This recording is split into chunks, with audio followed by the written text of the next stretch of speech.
¿Cómo empezó la historia, Eduardo? La historia del contacto con el trueque. Mira, un domingo de esos medios lluviosos en Europa, en España, estaba en el País Vasco, estaba viendo la televisión a la tarde y me encuentro con un programa en donde aparecía una marcha de lingeras con el eslogan que decía todos juntos esperando al último, y luego de todo eso aparecieron los clubes de trueque como una nueva experiencia que se estaba. Me pareció tan interesante por todo el contenido de fondo que transmitía eso, que en el primer viaje que hice a los pocos meses a Buenos Aires, tomo contacto con una amiga que conocía y a la cual por teléfono y le comento: oye, tengo ganas de tomar contacto con los clubes de trueque, ¿sabes algo? Y me dice: en mi casa funciona un club de trueque. Y ahí me fui inmediatamente, ese mismo día que funcionaba el club, y a través de ese contacto ya te conocí a vos y conocí al resto de la gente, y se confirmó la impresión que yo había tenido cuando había visto aquel programa en el País Vasco unos meses antes.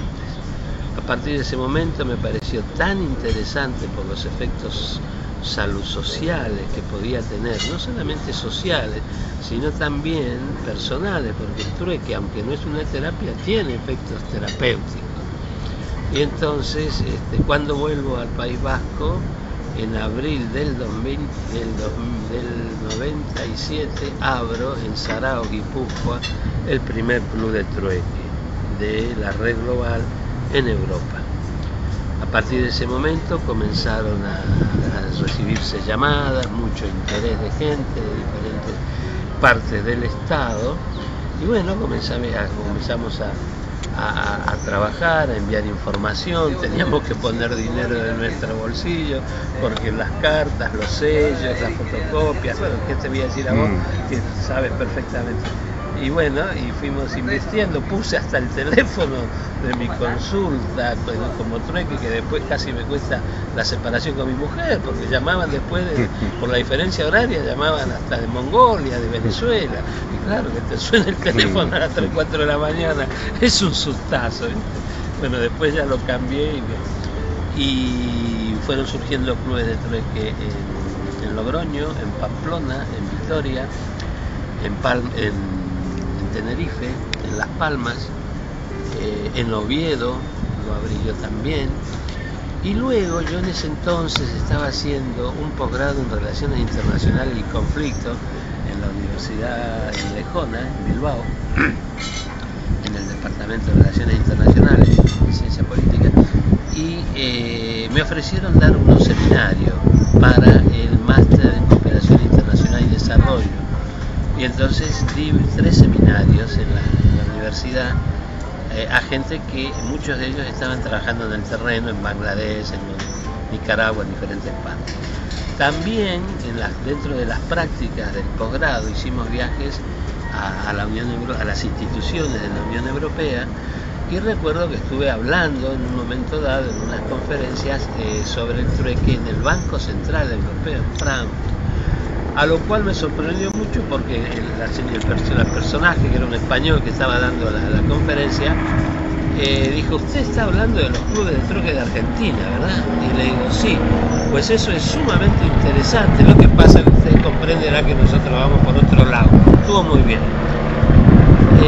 También dentro de esas prácticas de la universidad, del posgrado, fuimos a Nicaragua, a raíz de que se estaba tratando de consolidar el mercado común centroamericano. Entonces, dentro de las prácticas fuimos, y aproveché para tomar contacto con personas, con jesuitas de la Universidad de Nicaragua, y también con algunos garífunas, que es una población indígena que se interesaron muchísimo, y también se montaron 2 clubes de trueque, gracias a yo fui explicándole y al interés que la gente tenía, uno en la población Las Viudas, en Managua, y el otro en la frontera con Honduras, en Ocotal. Se hicieron 2 clubes de trueque. hacía un par de años que había pasado el Mitch, el huracán, y todavía la cosa estaba muy destruida, y esto les dio posibilidades. Los clubes de trueque ayudaron muchísimo a la gente en lo económico y en lo personal, en lo emocional, en estabilizarlos en esas 4 dimensiones que es el ser humano, que es la física, la mental, la emocional y la social. Si cualquiera de esas dimensiones se desequilibra, afecta a las otras 3. Eso es muy importante, y yo creo que en ese sentido el club de trueque, la forma en que el trueque modifica y estimula y equilibra esas 4 dimensiones de los ciudadanos. ¿Qué es de ese personaje que te habló del excedente social? Bueno, recuerdo que estaba en una conversación con un funcionario del anterior gobierno vasco, que era el consejero de Acción Social, y yo estaba hablando de que los clubes de trueque eran una herramienta de inclusión social. Yo hablaba de y que había mucha gente excluida. Yo hablaba de excluidos sociales a los cuales había que incorporar nuevamente al sistema de producción y de consumo. Y él en un determinado momento me dice: mira, Eduardo, ya no te hablo, y su nombre, sino no te hablo el funcionario, sino que te hablo yo, fulano de tal. Y me dijo textualmente: nosotros todas estas directrices y demás las recibimos directamente del Departamento del Tesoro de Estados Unidos, todos los países. Y nosotros no hablamos de excluidos sociales, hablamos de excedentes sociales. Excedentes sociales. En ese momento me impactó mucho, pero posteriormente me di cuenta que sí, que es verdad. El hombre había tenido un gesto de sinceridad y me decía directamente cómo eran las cosas. Obviamente, para aquí al 2020 hay que tratar de reducir la población. Eso lo plantea el Fondo Monetario, el Banco Mundial y quienes detentan verdaderamente el poder a nivel mundial. Hay que reducir la población del planeta en 4.000 millones de personas. Y esos 4.000 millones de personas, de los cuales ya hay 2.000 millones de personas que viven con menos de $1 diario o con $2 diarios. Por lo tanto, no son necesarios para el sistema, no son, porque no producen ni consumen, y esa gente es una bomba de tiempo a la cual hay que exterminar. ¿Y cómo se la extermina? Se la extermina con conflictos perfectamente diseñados, con catástrofes naturales, algunas de las cuales no son tan naturales porque están haciendo explotar bombas tectónicas en las capas de la Tierra para provocar terremotos y demás.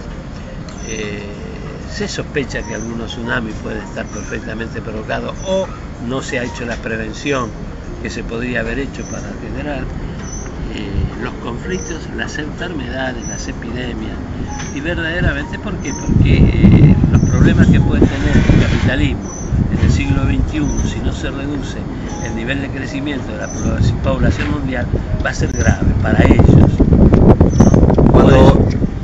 Cuando hablas de que los pobres son solventes, que es algo a lo que recurrís en tu conferencia.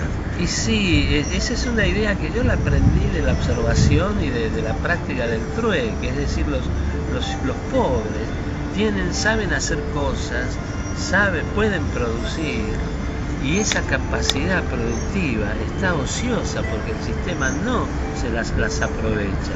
En ese sentido yo digo que los pobres son solventes, los pobres son creíbles si se sabe aprovechar todas sus potencialidades, sus capacidades, sus recursos y la enorme voluntad y ganas que tienen de salir adelante.